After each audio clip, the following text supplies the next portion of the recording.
Now, as I tell this story, I'm going to try my hardest not to get angry. This story actually took place on the 19th of July in Chatham, Massachusetts at Goose Pond. Now, a white 14-year-old teenager, along with another white teenage boy, attempted to drown another black teenage boy who thought they were his friends. Now, it sounds like he was invited to Goose Pond by the white boys to hang out or whatever. So he rode his bike to the pond, and once he got there, per his witness statement, he says that they began to throw stones at him and order him to ride his bike into the pond. And he told them, "I cannot swim." And they kept on taunting and abusing him with the rocks. And so it sounds like he put on a life vest and I guess maybe tried to go into the water, still pleading with them, "Hey, I can't swim." And so the 14-year-old in question, the white boy, he actually got into the water with the black boy and forced him into the pond. Sounds like at one point in time, he tried to give him a heavy stone to hold. I guess he was trying to get him to sink. That did not work. And so then the white boy got into the pond and went under and tried to grab the black boy by his feet. And so, of course, the black boy was screaming and pleading for help, as the other white boy was laughing and then said, "George Floyd." Y'all know what happened to George Floyd in 2020, where he was murdered by former police officer Derek Chauvin as he had his knee to his neck. So apparently the other white boy, who the black boy thought was his friend, thought it was funny that the other white boy was trying to take his life. Well, eventually other people that were at the pond heard all of the commotion and they went to help, and stop it and all that. And they said they also heard the other white boy laughing and saying George Floyd and things like that. And so the 14-year-old that jumped into the water to try to actually drown the black boy, he has recently been charged with attempted murder, and he is facing up to 20 years in prison because he is, I guess, a minor or whatever the case is. At this point, they have not charged the other 14-year-old or the other white boy. I should say, I don't know how old he was exactly as of yet, although other people did say they saw him too trying to help drown the black boy. Now, I want to say this.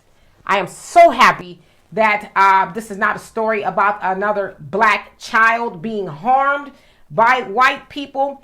But this is the part where I'm going to try not to get angry. We, as black people, time and time again, have been warned to stay away from them. And I'm not mad at the black teenager, okay?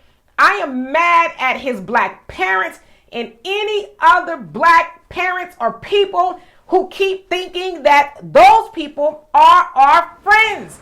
They are not our friends. And as Malcolm X asked, are they our friends or are they just friendly? Now, and I want to add, are they just friendly when they need to be, right? Because they was friendly enough to lure that black boy to the pond to do what they were trying to do to him. And if the bystanders weren't around, they were clearly trying to take his life. And so when are we as black people going to stop looking to be friends with them, stop looking for validation and acceptance from them? Now, a lot of people like to make the argument of, oh, racism is gone. Oh, it's not the way it used to be. And it's like BS. It's worse. Now, when our people were on the plantation, it was almost 500 years ago, right? And so people make the argument, oh, it was so long ago. Y'all don't think that those masters back then didn't teach their children and their children and their children and their children and their grandchildren, and now the great-grandchildren, and then that devil that was in the water trying to drown that black boy, those attitudes didn't go away. They still are the same old racist people. Even in 2023, a black boy cannot, assume that he would go to the pond and be all right and not be drowned by white people. And the crazy part about it is they were going to completely try to take his life and go home and eat their mama's nasty casserole as if nothing happened. It was just like something to do, right? Like going to, shoot marbles or something like that. And so I'm going to say this again, Black people, stop allowing your children to hang out with white children. And the last thing I want to say is this. White people like to make a big deal about, oh, you see all these smash and grabs and stuff going on. Look at the Black youth. They're out of control and blah, blah, blah. Don't worry about our children. We're going to get our children in line because we need to, right? Worry about your children out there trying to murder Black children, because Black children going out there and smashing and grabbing and getting the Louis Vuitton, yeah, it's horrible, but it pales in comparison to what your demon spawn are out there trying to do to Black people. So anyway, y'all tell me what you think of this. And for more insightful commentary, please subscribe to this channel and my channel, The Demetra Kaye Show, here on YouTube. Peace.